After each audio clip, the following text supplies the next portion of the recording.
Welcome to Penrose Learning, where we make understanding easy. In this video, I will explain how to import your MetaMask wallet. We'll cover the two primary ways to regain access to your digital assets. First, we'll look at using your secret recovery phrase, which grants access to all accounts associated with it. Then, we'll explore how to import individual accounts using their unique private keys. This guide will help you securely restore your wallet. To import using your secret recovery phrase, open MetaMask and select Import Wallet. Carefully enter your 12-word phrase in the correct order, ensuring no typos. This phrase is the master key to all accounts derived from it. After entering, you will set a new, robust password for your MetaMask application.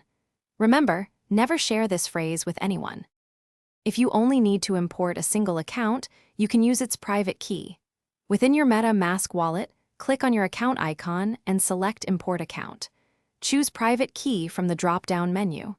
Carefully paste your private key into the provided field.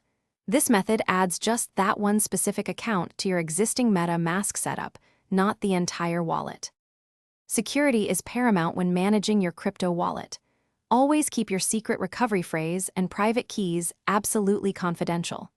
Write them down and store them in a safe, offline location, like a fireproof safe. Never store them digitally where they could be compromised. Use a strong, unique password for your MetaMask application to add an extra layer of protection. Thanks for watching. If this was helpful, leave a like and consider subscribing. See you next time.